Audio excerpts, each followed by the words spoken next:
Hi, my name's Abi Twomlow. I'm a clinical hypnotherapist and psychotherapist from Staffordshire. Hello, and I'm Andrew Farquharson. I'm also a hypnotherapist and a psychotherapist, but I'm from Edinburgh. Welcome to our podcast. This week we are talking about the history of hypnosis and hypnotherapy. So we're just going to do a brief whiz back in time over a few of the pioneers of hypnotherapy and to explain a little bit about the background. So, Andrew, what have you been finding out this week about the history of hypnotherapy? Well, yeah, the history is interesting because I get alerts every now and again about hypnosis or hypnotherapy that's in the news. And I got this thing about a newspaper report in America. And it was talking about the use of hypnosis for things like stopping smoking and weight reduction and so on. But it kept talking about mesmerism and Franz Anton Mesmer, as though that was the way that hypnosis is still done.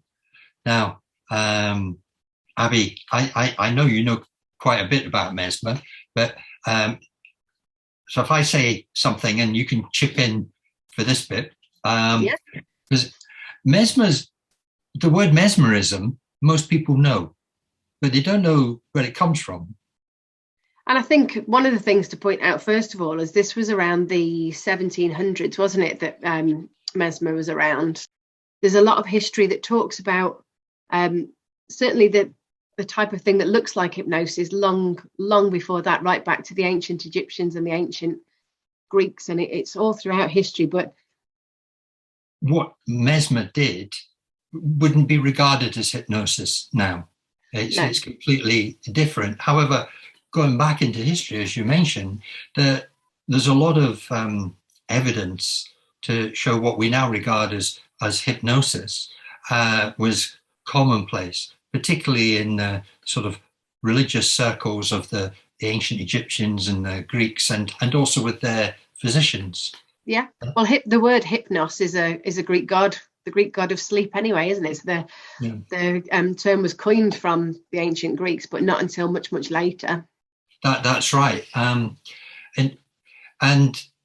that was actually by, and I take pride for this, it was by a Scotsman that coined that, James Braid, and that was in about the middle of the 19th century.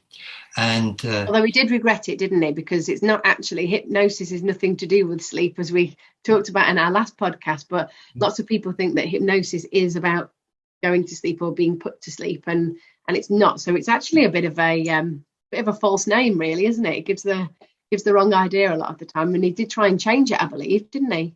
He did, but it was one of these sort of brand names that stuck, and it was hard to get rid of.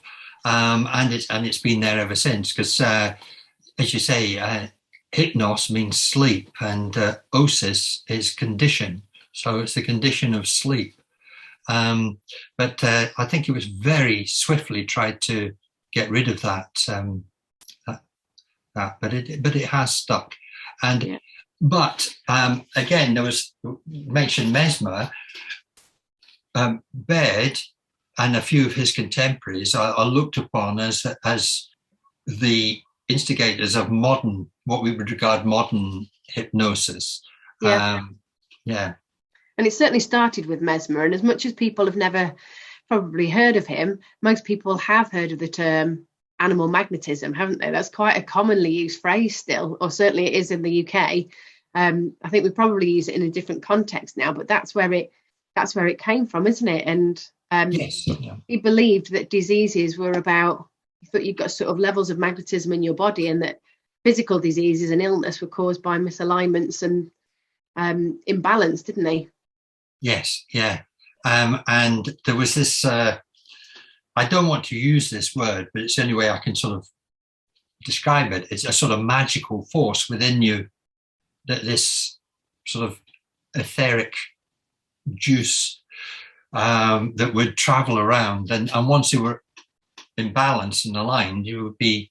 Interestingly, he used to also do group sessions, and part of the what we would call sort of an induction type of thing now, was having people tied by string, and this string would be able to conduct this magnetism from one person to another, and so everybody would benefit. He wasn't taken too seriously, was he, by the medical profession at the time? And he was sort of renowned for being quite a showman, although he did try and integrate it into medical practice, from what I understand. But he didn't get very far because he was so sort of showy about it. I think the likes of Derren Brown and people like that now, that he wasn't taken all too seriously, really, which is a shame, because there was some basis in what he did, I think, and certainly a lot of the current practice stems from his ideas, even though it's changed vastly. But there's still that idea of that relaxation and trance state, and your mind impacting your body. Mm-hmm.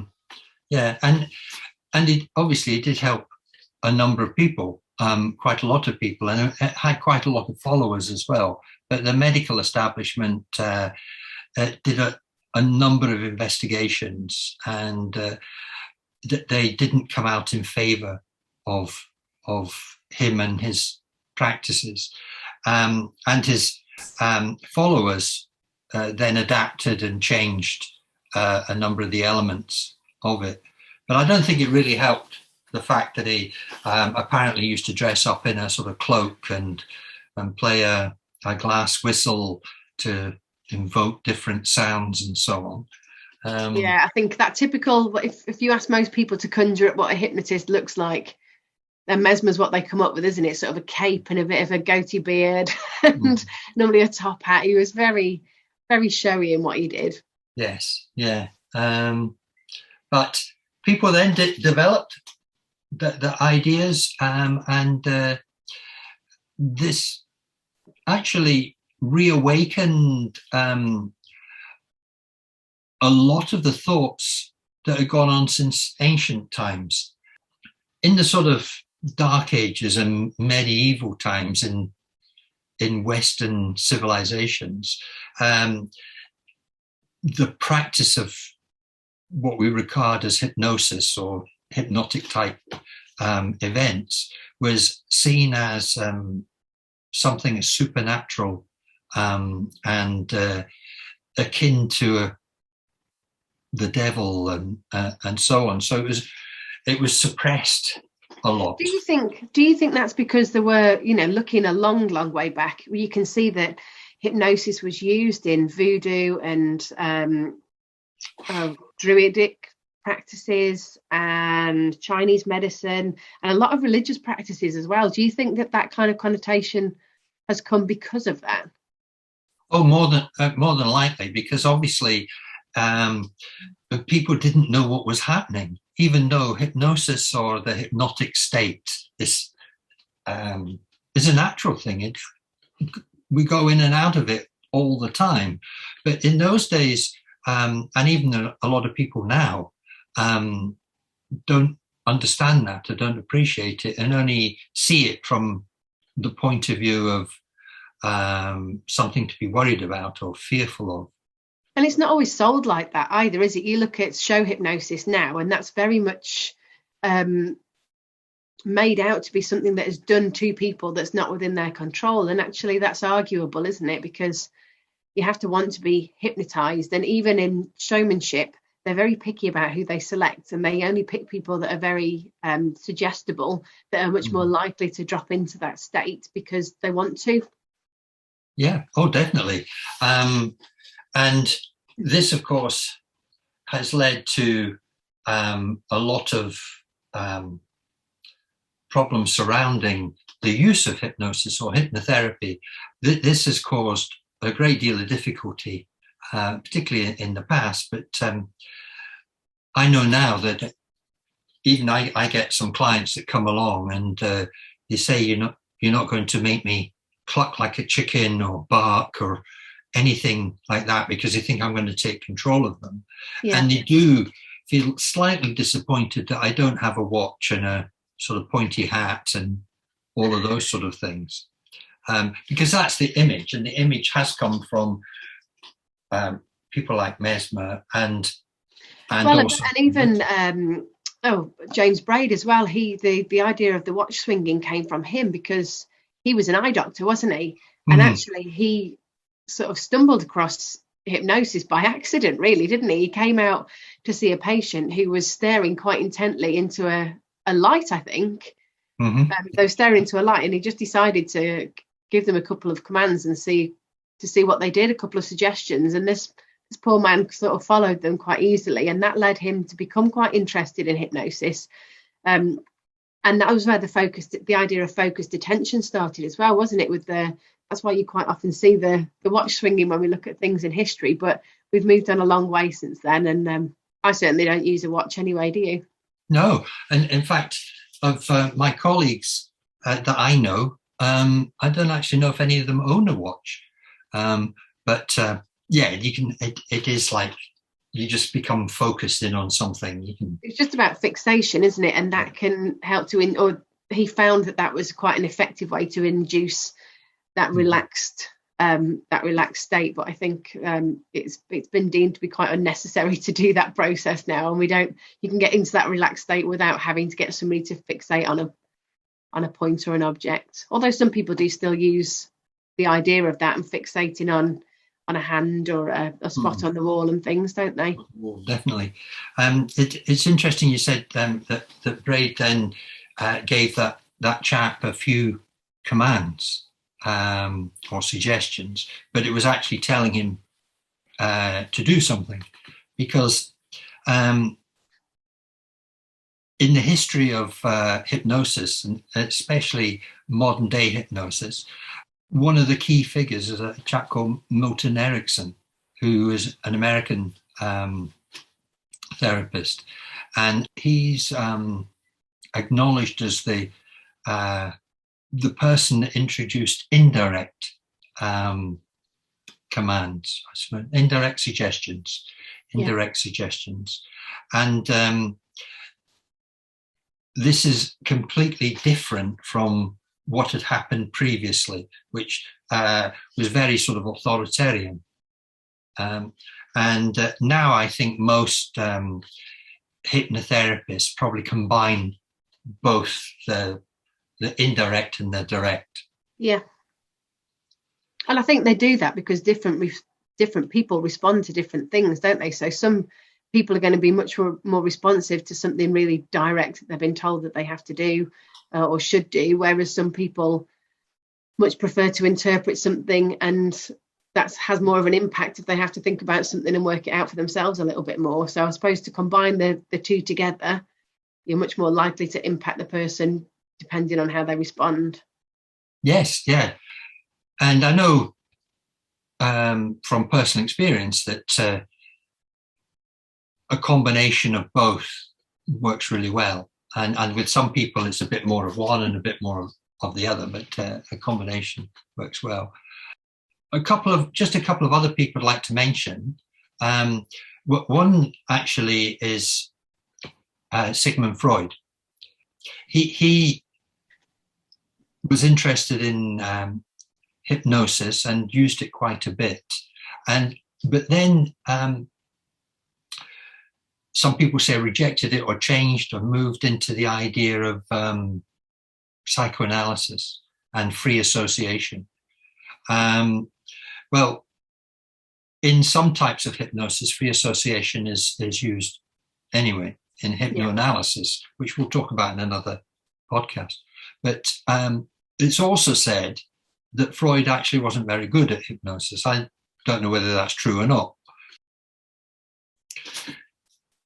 Perhaps that's another reason. But I think you've been looking at one of the other key people, Émile Coué. Yeah. So he was a French psychologist who developed the placebo effect. Actually, most people have heard of the placebo, and he very strongly believed in that he didn't heal people, that he helped people to heal themselves, and that he sort of told the brain the right things, or what the brain needed to hear to fix itself.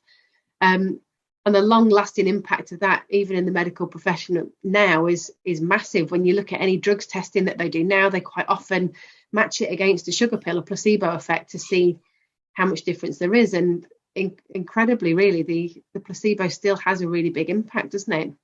Yes. Oh, that's it. I mean, and that is the power of suggestion. Yeah. Which Coué was really interested in, an auto-suggestion. And that he kind of understood. I think what was different about Emile Coué as well is he really understood how important it was for the person to be involved in their own solutions. It wasn't about going to somebody to be healed or to be fixed, that they were a participant in their own journey, and actually they had the biggest impact on themselves. Mm-hmm. And in many ways that is the basis of hypnosis, isn't it? It's because hypnosis is self-hypnosis, and it's self-healing, in that, if you want to be grand about it. Yeah, and just the impact that your mind can have on you physically as well. I think a really good example of that is if you ask somebody to walk along a plank along the floor, they can do that easily. But if you ask them to do it with their eyes closed and to imagine that it's balanced between over two cliff ledges, then people automatically get really quite wobbly about it. And he was really fascinated with that physical impact that your brain and your thinking and your imagination can have on you. And that's, I think, the basis of a lot of particularly cognitive hypnosis now, isn't it? Mm-hmm. Yes. And guiding somebody to use their thoughts in a really helpful way to impact them physically, because we know, and there's lots of science and research now that shows the massive impact that your brain and your thinking has on you physically, on your health and otherwise, really. Yes, that's very true, because I think in another podcast we might do a few experiments with a few people about their thoughts and their feelings. Nothing too dramatic, but just something that might be of interest. We could go into talking about lots of different people and influences and on the growth of hypnosis, but a lot of it, the way that hypnosis was, or over time, was actually a reflection of the science that was based at that time. Yeah. But we tend to look at things from different perspectives, or the perspective that we're in at that moment, which can either support what we like, or think, oh, that's terrible, how could you do such a thing?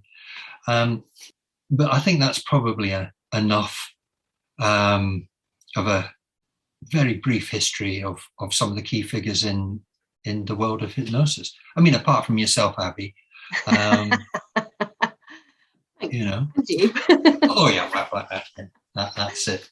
But yeah, I think we've covered kind of the main people and the biggest chunk of the background. Like you say, there's lots of other people that we could talk about, isn't there? And lots of more detail that we could go in.